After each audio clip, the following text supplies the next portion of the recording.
tentar imaginar uma situação bem específica. Tipo, tentar resolver uma daquelas equações matemáticas super complexas, cheias de variáveis e números. Daquelas que dão dor de cabeça só de olhar. Exatamente. Só que enquanto a gente tenta fazer isso, imagina estar no meio de uma feira livre lotada. Nossa. Com pessoas gritando os preços das frutas, o som de um rádio de pilha estourado tocando lá no fundo, luzes de neon piscando direto nos olhos e, pra piorar, alguém jogando confete na sua pele a cada 10 segundos. Olha, me deu ansiedade só de ouvir a descrição, sério. Né? Essa sensação visceral de pânico, tipo a incapacidade absoluta de focar em qualquer coisa que não seja apenas sobreviver a esse ataque sensorial, pois é. Para um cérebro neurodivergente, dar um passo para dentro de uma sala de aula de música tradicional com todo aquele caos sonoro e visual pode parecer exatamente isso. Essa é uma imagem muito poderosa. Infelizmente, é muito real. Sabe, nós fomos meio que culturalmente programados para romantizar a bagunça criativa, né? O gênio incompreendido no meio da bagunça. Isso. A gente associa a sala de música àquela profusão de sons sobrepostos. Estantes de partituras meio tortas, pandeiros empilhados de um lado, violões espalhados pelo chão. A gente assume que o ambiente musical precisa ser, por natureza, uma explosão imprevisível de estímulos. Mas é justamente aí que esbarramos num muro invisível quando entramos no universo da neurodivergência. Porque esse caos, que para um cérebro neurotípico pode até ser inspirador ou divertido, se torna um obstáculo intransponível para outras pessoas. Sem dúvida.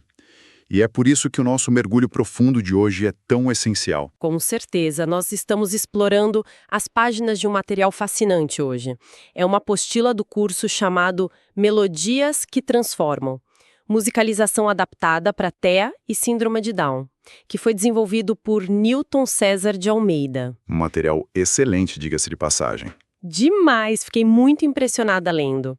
E a nossa missão, nesta análise aprofundada, é extrair os pilares pedagógicos essenciais para construir um ambiente musical que não apenas tolere a neurodivergência, mas que seja, sabe, ativamente desenhado para ela. E o que é fascinante aqui é a premissa de que o espaço físico não é só um pano de fundo passivo onde a aula acontece.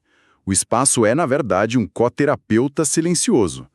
Nossa lente hoje, e durante todo esse papo, será a do educador atento.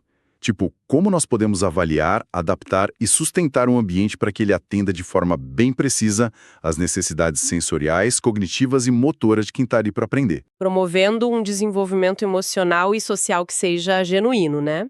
Certo, vamos desempacotar isso, porque para começar a entender como esse coterapeuta funciona, nós precisamos redefinir uma palavra que a gente usa muito, mas que frequentemente limitamos: a palavra acessibilidade. Ah, sim.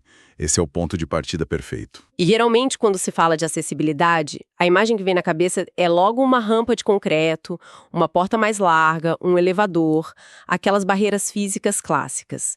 E claro, a fonte menciona o básico da segurança física, né? Sim, coisas como não deixar cabos soltos pelo chão, usar móveis que sejam estáveis. Isso, mas o texto nos puxa para muito além dessas rampas de concreto. Eu fiquei pensando que a organização visual e a previsibilidade funcionam na prática como verdadeiras rampas cognitivas e sensoriais. Uma rampa para a mente, né? Exato, mas me explica uma coisa, com a sua visão de especialista, como exatamente funciona essa rampa na mente de um aluno neurodivergente?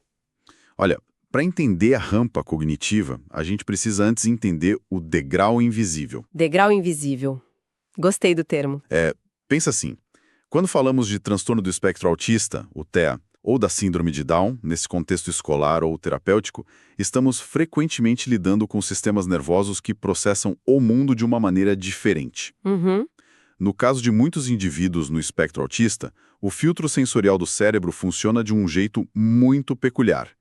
Enquanto nós, muitas vezes, conseguimos simplesmente ignorar o zumbido de uma geladeira ou, sei lá, a textura da etiqueta da camisa roçando no pescoço. Nossa, sim, a gente bloqueia isso no automático. Exatamente, mas o cérebro neurodivergente pode estar recebendo tudo isso no volume máximo, simultaneamente.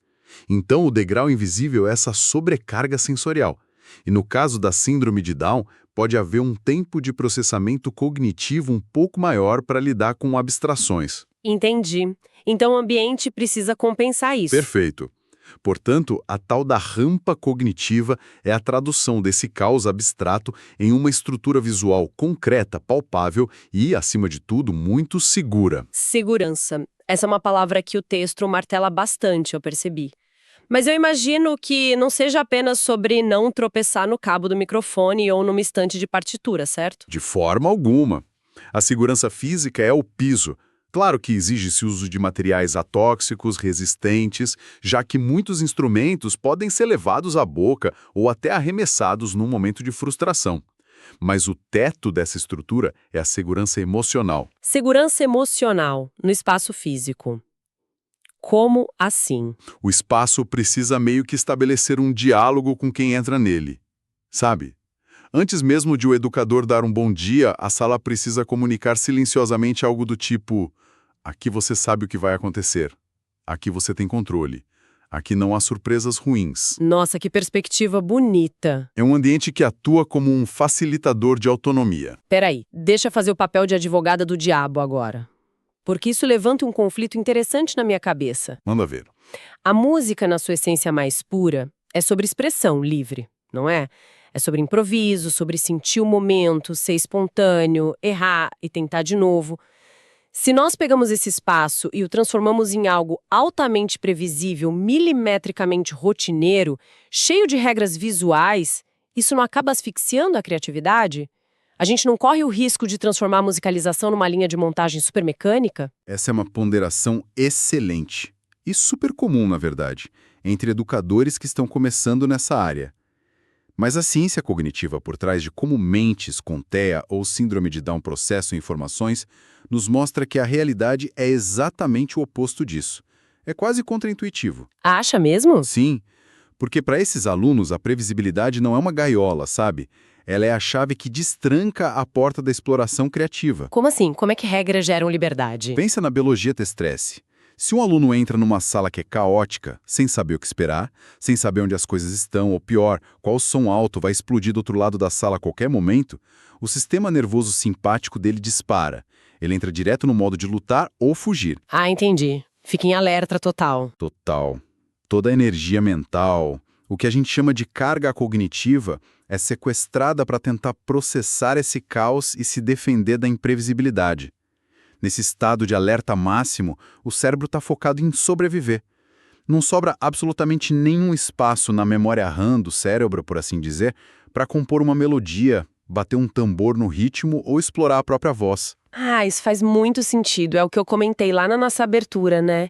É como tentar resolver uma equação matemática super complexa enquanto foge de um leão no meio da feira. Exatamente isso. Ao estabelecer a previsibilidade através de rotinas visuais, de uma organização espacial implacável, o educador está, na verdade, desligando esse alarme de incêndio no cérebro do aluno. Caramba, que analogia perfeita! Desligar o alarme de incêndio. Aí sim o sistema nervoso relaxa e entra no modo de regulação.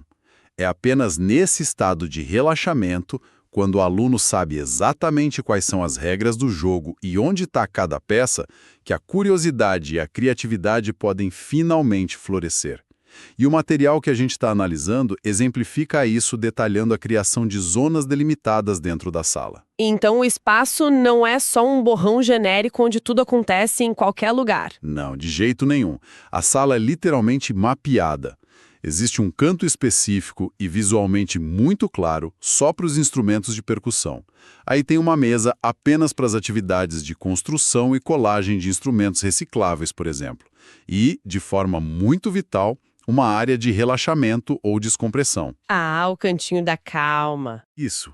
Com puffs, almofadas, uma luz mais baixa e menos estímulos. Assim, o cérebro do aluno mapeia e entende o que acontece em cada metro quadrado daquele ambiente. Se ele está na área de percussão, ele sabe que ali pode fazer barulho. Se ele vai para a área de relaxamento, sabe que ali é seguro para se acalmar. E lendo o material, eu percebi que essa clareza espacial é a grande base para um outro pilar fundamental que o autor aborda, que é a autonomia.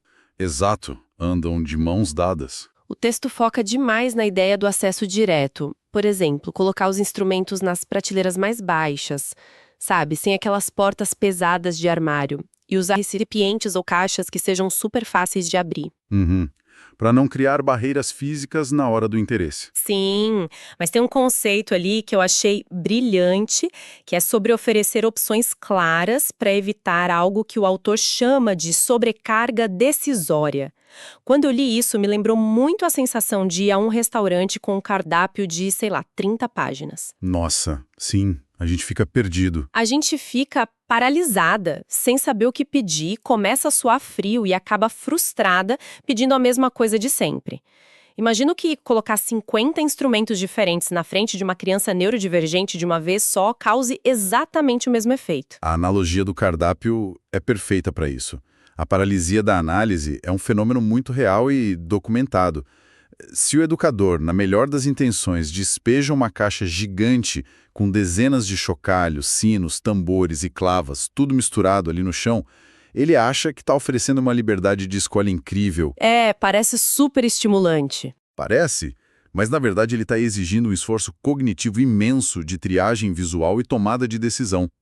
O material orienta muito fortemente a estruturação da autonomia. Como se fosse um menu degustação, então, em vez de um cardápio de 30 páginas. Perfeito. O educador apresenta um número gerenciável de opções, organizadas de forma lógica, para que a escolha seja intuitiva e não exaustiva. A verdadeira autonomia, para quem tem desafios de processamento sensorial e cognitivo, não é a ausência total de limites. É a liberdade de navegar com segurança dentro de limites claros. Isso nos leva diretamente à questão de como nós gerenciamos o que o texto chama de sinfonia sensorial.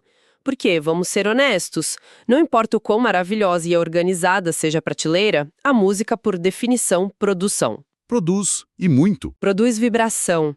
Há o peso físico dos instrumentos, as texturas ásperas do velcro nas pulseiras de guizo, o toque frio de um prato de metal, o cheiro da madeira do violão. O ambiente musical respira estímulos sensoriais por todos os poros. Como é que o educador garante que toda essa sinfonia não vai desencadear a sobrecarga que a gente está justamente tentando evitar? Isso levanta uma questão importantíssima. Esse é o momento em que a teoria encontra a prática mais clínica do dia a dia. O ponto de partida inegociável, segundo as fontes, é o diagnóstico prévio. Antes mesmo de a primeira nota ser tocada. Exato. Antes de sequer pensar em qual música vai tocar na roda, o educador precisa traçar um perfil sensorial do seu público-alvo, dos seus alunos. Não existe uma receita única do tipo, faz isso que funciona para todo mundo. Porque cada pessoa é um universo, né? Com certeza. Dentro do espectro autista, por exemplo, nós temos casos de hipersensibilidade, onde um simples toque mais forte num tambor soa como um trovão ensurdecedor. E, por outro lado, temos casos de hipossensibilidade, onde o aluno busca ativamente sons altíssimos ou impactos físicos fortes contra o corpo para conseguir finalmente sentir o estímulo. Nossa! Então, o educador precisa mapear quem tem pavor de sons agudos, quem não suporta texturas pegajosas ou quem precisa daquela pressão profunda para se regular? Sim, é um trabalho quase de investigação mesmo. Se o educador ignora isso, uma atividade super simples e bem intencionada com guizos, por exemplo, que produzem aqueles sons agudos e super brilhantes, pode causar dor física real a um aluno hipersensível. Isso fatalmente vai desencadear uma crise, o que nós chamamos tecnicamente de meltdown. Que é aquela sobrecarga estourando, né? Lendo as soluções que são propostas no material para esse desafio, eu acabei criando uma metáfora na minha cabeça. Adoro metáforas. Manda. Bom, quem está ouvindo sabe que antes de dar uma aula, o professor afina o violão, ajusta as cordas direitinho. Mas o que a musicalização adaptada exige, pelo que eu entendi, é que o educador afine a sala. Não basta afinar o instrumento, a acústica do espaço tem que ser domada. Muito bom. Afinar a sala. Porque se uma criança derruba um pandeiro num chão de piso-fio e paredes nuas, o som rebate, reverbera e multiplica de um jeito horrível. Como é que o educador afina essa acústica na prática? A afinação da sala é feita adicionando elementos que absorvem o impacto sonoro em vez de refleti-lo de volta para o ambiente. A fonte orienta o uso super estratégico de tapetes mais espessos, cortinas com tecidos mais pesados cobrindo janelas grandes e almofadas espalhadas de forma inteligente pelo ambiente. Ah, para sugar o som. E isso mesmo, esses materiais funcionam como verdadeiras esponjas acústicas, quebrando a reverberação e criando uma ambiência sonora que é muito mais aveludada. E isso é infinitamente mais gentil para alunos que têm ouvidos sensíveis. Incrível. E não é só a afinação auditiva que ele aborda, né? O texto fala muito da afinação visual também. Sem dúvida alguma. Aquele excesso de cores berrantes, sabe? Cartazes de EVA com glitter e 1000 detalhes espalhados por todas as paredes. Tudo isso compete violentamente pela atenção visual do aluno. A orientação do curso é adotar tons pastéis e cores neutras, que acalmam o olhar imediatamente. E olha, há um detalhe técnico vital que muitas vezes passa totalmente despercebido: a iluminação. Ah, as luzes fluorescentes. O texto bate forte nisso, eu fiquei chocada. Por que elas são tão ruins assim? A gente tem em todo lugar. A gente tem, mas elas são vilãs silenciosas. Luzes fluorescentes, especialmente aquelas tubulares brancas mais antigas de escola, emitem um zumbido contínuo de baixa frequência. Muitas vezes os adultos neurotípicos bloqueiam esse som completamente, mas ele é literalmente ensurdecedor para quem tem hiperacusia. Imagina ficar ouvindo um zumbido alto durante a aula inteira. Pois é. E além do som, elas têm uma taxa de cintilação, um pisca-pisca que é quase imperceptível para o nosso olho, mas que o cérebro processa. Isso pode causar desde fadiga visual extrema até enxaquecas severas em pessoas com sensibilidade no processamento visual. Meu Deus. A fonte recomenda categoricamente trocar isso por luz natural, sempre que possível, abrindo as cortinas, ou usar luzes de LED indiretas, em tons mais quentes, tipo amarelos, de preferência com a possibilidade de regular a intensidade, o famoso dimmer. É fascinante ver o nível de detalhe de quem pensou nisso. E aqui é que chegamos na parte mais tática da apostila, sabe? O passo a passo da organização, porque a gente já preparou as paredes, as luzes, os tapetes para segurar o som, mas agora temos uma montanha de instrumentos musicais no meio da sala. E agora? E agora o material fornece um roteiro quase cirúrgico sobre como organizar tudo isso para promover a comunicação e começa com algo que me lembrou demais aqueles reality shows de arrumação de casas, o processo de triagem, a regra do descarte, reparo ou doar. Esse passo é fundamental, porque a acumulação é o maior inimigo da clareza visual. O educador é instruído a ser impiedoso nessa triagem inicial. Tem que ter coragem. Tem mesmo. Tipo, qualquer pandeiro com uma tarraxa solta, qualquer baqueta com farpas de madeira soltando, isso não apenas polui visualmente a sala, mas é um risco óbvio à segurança da criança. Então, o que tem peça perigosa vai para o lixo, o que dá para salvar e ainda soa bem, vai para o reparo. E o resto? E o resto? O excesso, aqueles instrumentos redundantes que só ocupam o espaço e causam aquela paralisia do cardápio que a gente mencionou agorinha. Esses devem ser doados, ou pelo menos guardados em armários fechados, totalmente fora do campo de visão do aluno. Certo, então a gente ficou só com o essencial na sala. E aí vem a categorização. E o texto sugere não organizar por cor ou por tamanho da caixa, mas sim por família de instrumentos. Eu preciso que você me ajude a entender a mecânica por trás disso.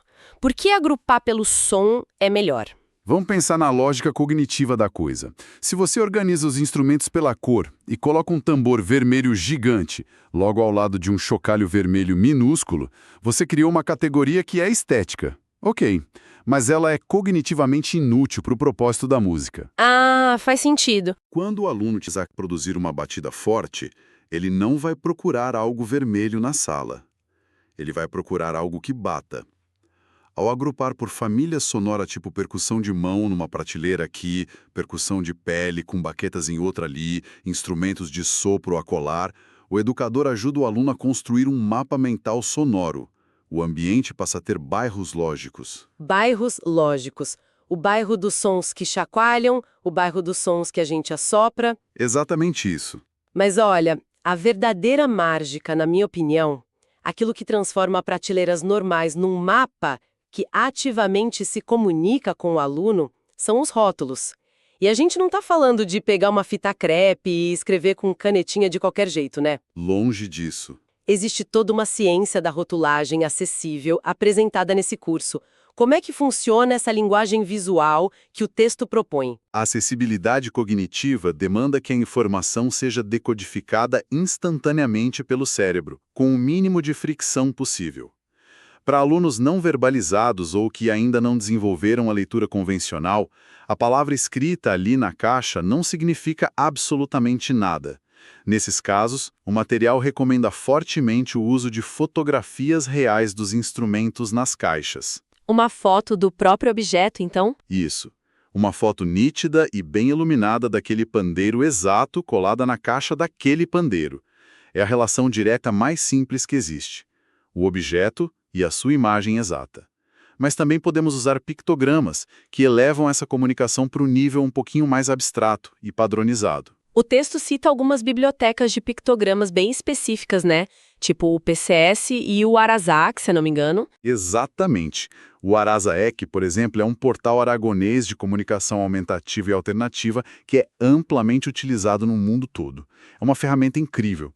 Ele fornece desenhos simples, sem aquelas distrações de fundo, totalmente padronizados. Legal. E a vantagem é que, uma vez que o aluno aprende que aquele desenho específico de um boneco batendo num cilindro significa tocar tambor, ele pode reconhecer esse mesmo pictograma em qualquer outro contexto na vida dele, seja na agenda escolar normal, no tablet de comunicação que ele usa em casa ou na clínica. Nossa, cria uma ponte com a rotina dele lá fora. E para quem já lê algumas palavras, o curso recomenda juntar a imagem com o texto impresso embaixo, mas com regras muito estritas de tipografia. Letras grandes, simples e especificamente fontes sem serifa, como a fonte Arial.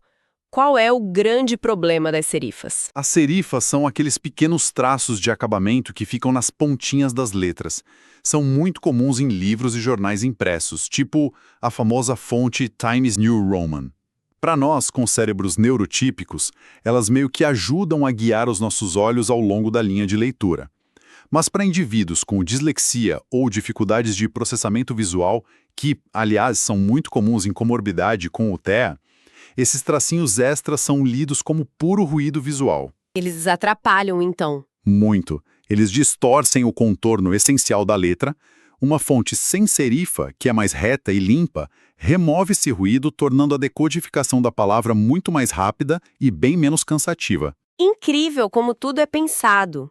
E tem uma recomendação super prática no texto que parece só um mero detalhe de papelaria, mas que na verdade faz toda a diferença do mundo. A necessidade absoluta de laminar ou plastificar todos esses rótulos e fixá-los de forma bem firme nas caixas transparentes. E mais do que isso, o rótulo vai na caixa, sim, mas ele também vai no local exato da prateleira onde aquela caixa deve morar. E esse espelhamento visual é o que fecha o ciclo da autonomia que nós discutimos agora há pouco. Como assim? Pensa bem, se o rótulo está só grudado na caixa, quando a criança tira a caixa da prateleira para tocar, fica um buraco vazio na estante. Quando a aula acaba, ela não sabe para onde aquele objeto deve voltar. Ao colocar o pictograma correspondente na prateleira também, o educador cria espontaneamente uma atividade de pareamento visual. Ah, entendi. A caixa com o desenho do tambor encontra a prateleira com o desenho do tambor. Exato. O espaço praticamente se autoexplica sem que o adulto precise ficar apontando ou dando comandos verbais do tipo guarda lá no fundo na segunda prateleira à direita. A criança acha o caminho sozinha. E sobre a plastificação, é vital simplesmente porque estamos falando de um ambiente tátil e muitas vezes úmido. Tem mãos suadas, tem saliva, tem exploração motor intensa. Se um rótulo de papel comum rasga na primeira semana de aula, toda aquela previsibilidade que o educador levou dias para construir simplesmente desmorona. É engenharia comportamental na sua forma mais prática e linda. Mas, chegando ao nosso último pilar de análise hoje, eu penso um pouco na vida real. A teoria é linda, se ela está montada, mapeada, tudo está plastificado perfeitamente, mas a realidade do dia a dia é fluida, né? Muito fluida. As crianças crescem, mudam de fase, as turmas se alteram, e a fonte é bem categórica ao afirmar que a organização de um espaço musical inclusivo não é um evento que você faz em janeiro e risca da lista de tarefas para o resto do ano. como é que essa sala sobrevive ao contato com a realidade bagunçada da escola? Ela sobrevive através de algo que nós chamamos de flexibilidade estruturada. O ambiente não pode ser totalmente engessado. O material sugere fortemente, por exemplo, o investimento em mobiliário modular. Coisas que dá para arrastar e montar diferente. Isso. Mesas leves que podem ser agrupadas rapidamente para uma atividade coletiva de percussão, mas que também podem ser separadas em cantos individuais para alunos que precisem de um distanciamento físico num dia mais difícil. As necessidades de regulação sensorial de uma criança com transtorno do espectro autista podem variar brutalmente de uma semana para outra, dependendo de como foi a noite de sono dela ou do nível de estresse que rolou em casa antes da escola. Faz todo sentido. A sala precisa ter esse fôlego arquitetônico para se adaptar a essa flutuação do aluno, mas sem perder a previsibilidade básica. E para manter a ordem diária, sem que o professor tenha um colapso nervoso, limpando tudo sozinho no fim do dia, o curso apresenta a rotina de organização. E o que eu achei mais interessante de tudo é que eles não encaram isso apenas como uma faxina pós-aula. Eles colocam o ato de guardar os materiais de volta como uma etapa pedagógica fundamental. E é exatamente isso que a rotina de organização é, uma etapa pedagógica. Nós sabemos, na prática clínica, que transições tipo sair de uma atividade prazerosa e ir embora, ou mudar de sala, são momentos de altíssima tensão e potenciais gatilhos para crises em indivíduos neurodivergentes. Ah, porque quebra a previsibilidade de novo. Isso. O fim não pode ser abrupto. Quando o educador usa aquelas agendas visuais para sinalizar claramente que a música acabou e que agora é momento de parear os instrumentos nas prateleiras, ele está criando uma zona de descompressão. É quase um ritual de transição. Perfeitamente. A criança pega o chocalho, caminha de forma focada até a prateleira, encontra o pictograma igual e encaixa a caixa. Isso é um puta exercício final de coordenação motora fina, de raciocínio lógico de pareamento e, claro, de consolidação da previsibilidade. Ao devolver a sala ao seu estado original, pacífico, o aluno internaliza que o ciclo se completou de forma segura. E para o educador também deve ser um alívio, né? É a garantia de que o mapa mental estará intacto para o próximo aluno que vai entrar daqui a 10 minutos. Exato. É por isso que o texto exige que o educador separe sempre os últimos minutinhos da sessão exclusivamente para isso, sem pressa. Nossa, muito bom. Bom, depois de destrinchar tudo isso, fica muito evidente o impacto real desse curso e dessas práticas. Organizar prateleiras por famílias de som, gastar horas plastificando pictogramas do Arazaki e pesquisar tapetes grossos para barrar os ecos. No fim das contas, nada disso é sobre estética, né? Ou sobre deixar a sala bonita para sair nas fotos das redes sociais da escola. Trata-se de uma declaração silenciosa e profunda de empatia e respeito por quem está ali. Não poderia concordar mais. O que o educador está fazendo, na verdade, com cada adesivo e cada tapete, é construir pontes entre o mundo dele e o mundo do aluno. Ele está dizendo através do espaço, tipo, olha, eu entendo como o seu sistema nervoso funciona, eu valido as suas sensibilidades e eu valorizo o seu esforço, e eu construí um porto seguro dentro dessas 4 paredes para que você não precise mais lutar só para existir aqui dentro, você pode apenas focar em criar e ser autônomo. É isso aí. A acessibilidade verdadeira, no final das contas, é o acolhimento traduzido em ações super práticas. É uma excelente síntese de tudo que os materiais nos trouxeram hoje, muito bem colocado.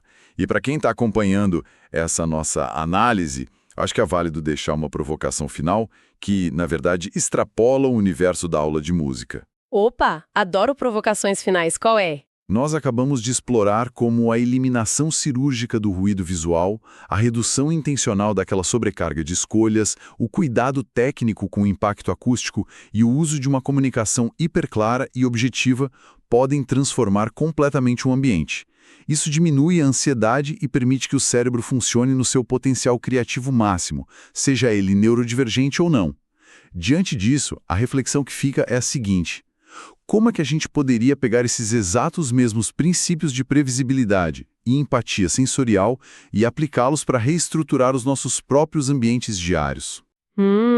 Boa pergunta. Como seriam nossos escritórios corporativos, por exemplo, nossas salas de estar familiares ou mesmo as salas de aula de um ensino regular tradicional?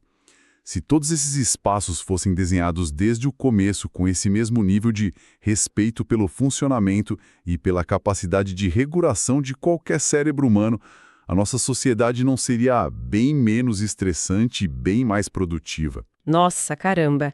É uma perspectiva que, sem dúvida, muda para sempre a forma como nós caminhamos pelos espaços do nosso dia a dia a partir de agora. Fica aí essa reflexão super válida para todos nós que estamos ouvindo. E é isso, nós ficamos por aqui. Até a próxima análise aprofundada.